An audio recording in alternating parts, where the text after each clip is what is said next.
جب اگر فیصلہ ہو جائے گا کہ لوگوں کو کس طرف جانا ہے تو اس برج پہ سے پھر ہر ایک کو گزرنا ہوگا، جو کہ ایک قسم کی بتایا کہ پنشمنٹ ہے اس کے اندر.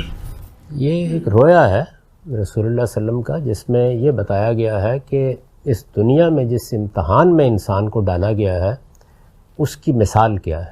تو یوں سمجھ لیں کہ جیسے دوزخ ہے، اس کے اوپر ایک پل ڈال دیا گیا ہے، اور وہ تلوار سے زیادہ تیز بھی ہے اور بال سے زیادہ باریک بھی، اور آپ کو اس پر گزرنا ہے. تو دنیا کی زندگی کی تمثیل ہے جو ایک رویا میں سمجھائی گئی ہے، اور ظاہر ہے کہ اس تمثیل کا نتیجہ قیامت میں نکلے گا.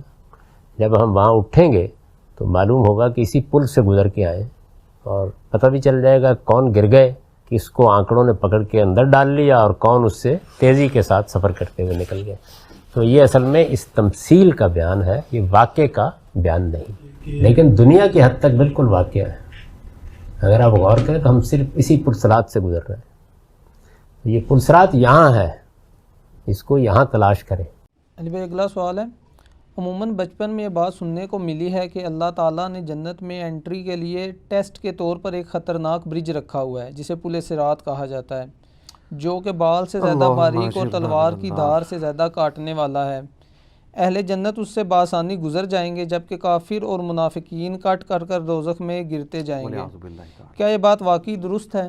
بالکل 100% درست ہے جی. اللہم اجرنا من النار، اللہم اجرنا من النار، اللہم اجرنا من النار، آمین. اللہم من احییتہ منا فاحیہ علی الاسلام ومن توفیتہ منا فتوفہ علی الایمان. اللہم انی اعوذ بک من عذاب جہنم ومن عذاب القبر ومن فتنة المحیا والممات ومن شر فتنة المسیح الدجال، آمین. میرے بھائیو، یہ پل صراط کا ذکر قرآن میں بھی اشارتاً موجود ہے. سورہ مریم کے اندر آپ کو 71 نمبر آیت مل جائے گی، پارہ نمبر 16 کے اندر. اعوذ باللہ من الشیطان الرجیم، بسم اللہ الرحمن الرحیم. دوزخ کے کانٹیکسٹ میں گفتگو کرتے ہوئے اللہ تعالیٰ فرماتا ہے وَإِن مِّنكُمْ إِلَّا وَارِدُهَا، اور کوئی بھی تم میں سے ایسا نہیں ہے مگر یہ کہ اسے دوزخ سے گزرنا پڑے گا. کان علی ربہ حتما مقضیہ، یہ تمہارے رب کی طرف سے تقدیر میں شدنی بات ہے، یہ ڈیسٹنی تمہارے لیے مقرر ہے کہ تم سب کو آگ کے اوپر سے گزرنا پڑے گا.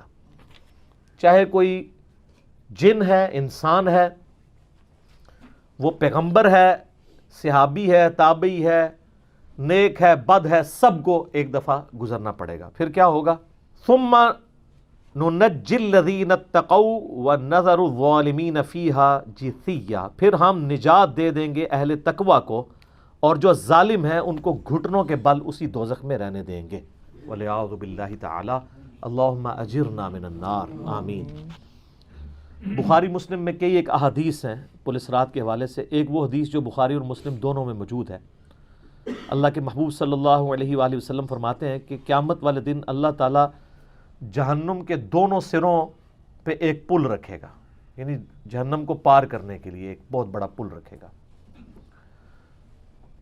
بخاری مسلم کے الفاظ ہے سب سے پہلے میں اپنی امت کو لے کے اس کے اوپر سے گزروں گا، اور اس کے بعد باقی انبیاء بھی اپنی امت کے لوگوں کو اپنے ساتھ لے کر گزریں گے، اور ہر رسول کی زبان پہ سمیت میرے رب سلم رب سلم رب سلم ہوگا. اے اللہ سلامتی فرمانا، اے اللہ سلامتی فرمانا، اے سلامتی فرمانے والے رب سلامتی فرمانا.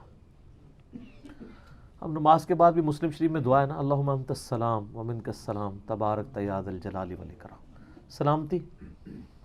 اور نبی علیہ السلام فرماتے ہیں یہ کلام بھی صرف انبیاء کر رہے ہوں گے، انبیاء کے علاوہ کسی کو کلام کرنے کی اجازت بھی نہیں ہوگی. آپ ویسے کہتے رہیں کہ ہمارے بزرگ جو ہیں وہ پھڈا ڈال کے بیٹھ لیں گے کہ میں اپنے مرید لے کے جانے میں. بخاری مسلم کہتی ہے کہ انبیاء کے علاوہ سب کی زبانیں ہوں گی گونگ، سوائے اس کے کہ وہ کہیں گے رب سلم رب سلم رب سلم. پھر نبی علیہ السلام فرماتے ہیں کہ بخاری مسلم کے الفاظ ہے کہ جب لوگ پل صراط سے گزر رہے ہوں گے نا، تو پل صراط کے دونوں جانب آنکڑے لگے ہوئے ہوں گے، جس طرح کے کانٹے ہوتے ہیں، اور وہ گزرنے والوں کو زخمی کر رہے ہوں گے.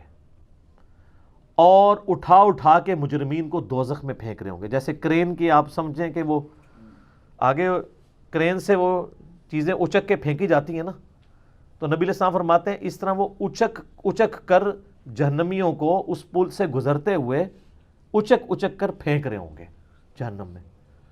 اور نبی علیہ السلام نے یہ بھی فرمایا, بخاری مسلم کے الفاظ ہیں کہ ہر شخص اپنے اعمال کے مطابق گزر رہا ہوگا. کوئی سورین کے بال گھسٹتا ہوا جا رہا ہوگا, استغفر اللہ توب الیہ. آپ سر اس منظر کو امیجن بھی نہیں کر سکتے. یہاں تو کہتے ہیں لوگ جو کچھ بھی ہے تیرے محبوب کی امت سے ہیں, تو وہ امت کون سی ہے جو گزر رہی ہوگی؟ وہ آپ ہی لوگ ہی ہیں, ہم لوگ ہی ہیں. اللہ تعالیٰ سلامتی کے ساتھ ہمیں گزار دیں, آمین.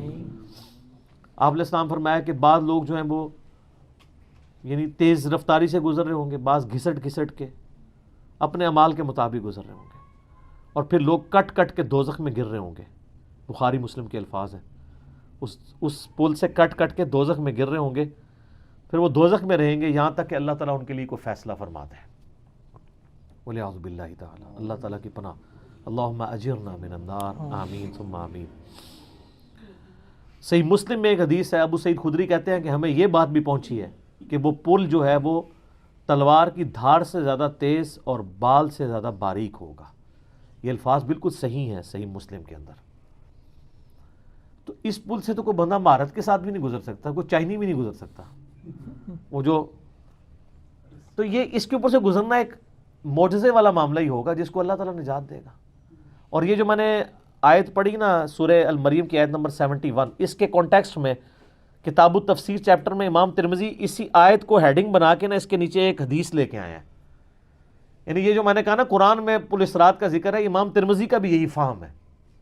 انہوں نے اس آیت کی ہیڈنگ بنا کے جامعہ ترمذی میں حدیث لی ہے بالکل صحیح سند کے ساتھ پل صراط کے حوالے سے, کہ نبی صلی اللہ علیہ وآلہ وسلم نے ارشاد فرمایا کہ یہ پل صراط جہنم پہ رکھا ہوا ایک پل ہے جس پر سے لوگوں کو گزرنا پڑے گا اور ہر شخص اپنے اعمال کے مطابق گزرے گا.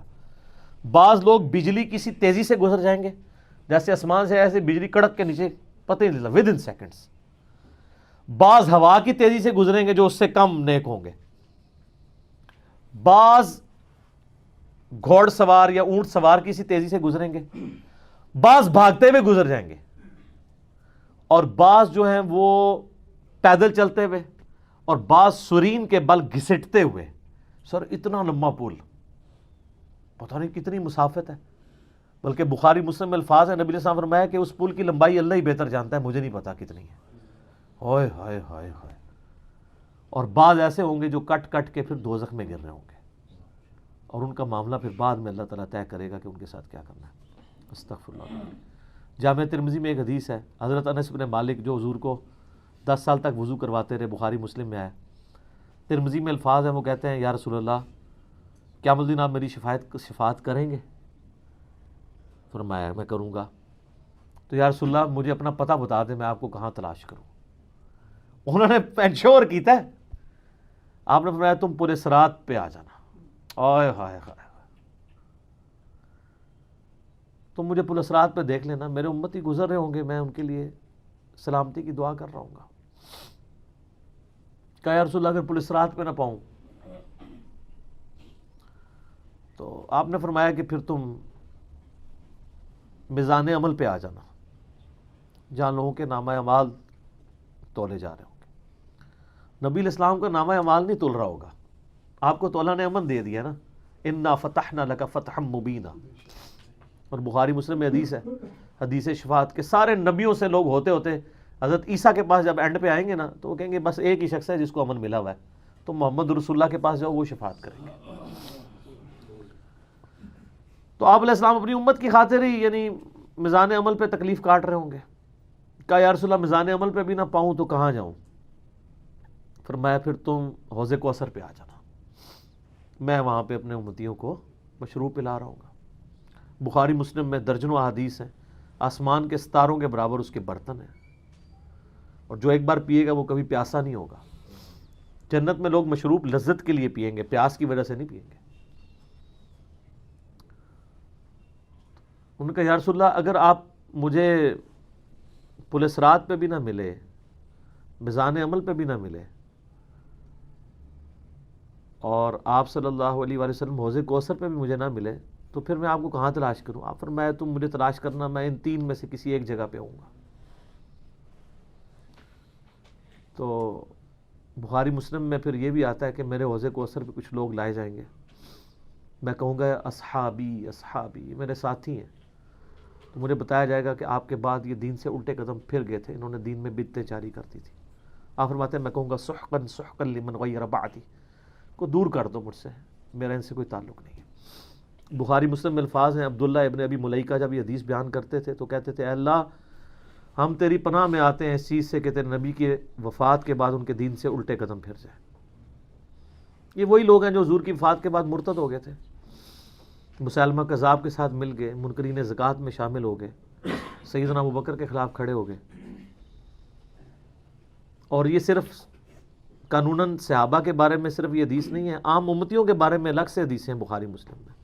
یہ نہ سمجھیں کہ پچھلے لوگوں کے لیے، قیامت تک کے لیے جن لوگوں نے دین میں بدعتیں جاری کی ان کے لیے حدیثیں ہیں، اس میں امتی کے الفاظ بھی ہیں، وہ بھی بخاری مسلم میں۔ اور امت کیا کر رہی ہے؟ صحیح مسلم میں حدیث ہے، نبی علیہ السلام ایک دن اتنا روئے اور ساتھ ساتھ آیتیں پڑھ رہے ہیں قرآن کی۔ پہلے آپ نے سورہ ابراہیم کی وہ آیت پڑھی جس کا ترجمہ یوں ہے کہ ابراہیم علیہ السلام کہتے ہیں اے اللہ شیطان نے کتنے لوگوں کو بہکا دیا، تو جو شیطان کے رستے پہ چلا میرا اس سے کوئی تعلق نہیں ہے، یعنی اعلان برات کر دیا اپنے ماننے والوں سے۔ پھر آپ نے سورہ مائدہ کی وہ آیات پڑھی جس میں حضرت عیسیٰ علیہ السلام کی اور اللہ کی قیامت کے دن گفتگو ہوگی۔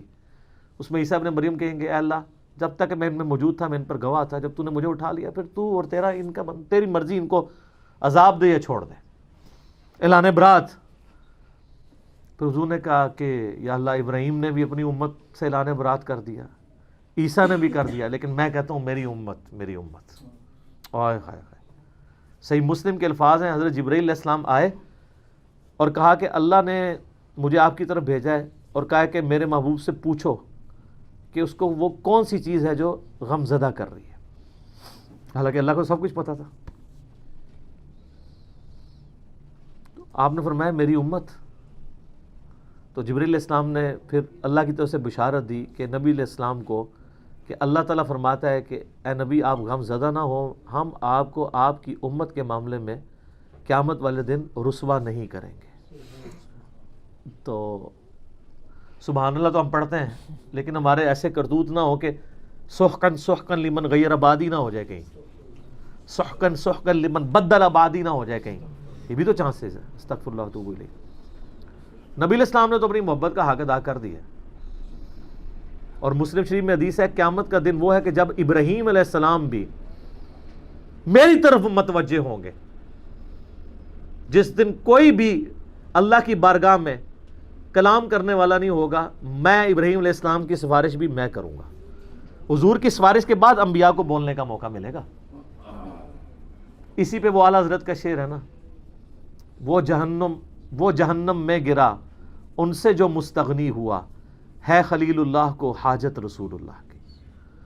بل ہم شعر کہہ سکتے ہیں، ہم محبت کے لیے نعرے مار سکتے ہیں، لیکن نبی علیہ السلام نے جو امت کو تعلیمات دی تھیں حجۃ الوداع کے موقع پر، غدیر خم کے موقع کے اوپر، امت نے کسی ایک وصیت کا بھی پاس نہیں کیا۔ اب یہ ایک دردناک ٹاپک ہے، جتنی مرضی بات کی جائے نہ ختم ہونے والی ہے۔ بس اس کو اسی پہ کنکلوڈ کرتے ہیں کہ اللہ تعالیٰ قیامت والے دن ہمیں اپنی رحمت کاملہ سے اپنے محبوب صلی اللہ علیہ وآلہ وسلم کی شفاعت کے ساتھ قیامت کی ساری ہولناکیوں سے بلا حساب و کتاب جنت میں داخلہ عطا فرمائے، آمین ثم آمین۔ ٹھیک ہو گیا۔ میں جب آواز دیتا ہوں وہ کہتے آ رہا ہوں میں جب آواز دیتا ہوں وہ کہتے آ رہا ہوں میں، یہی میرا تعارف ہے، گدائے مصطفیٰ ہوں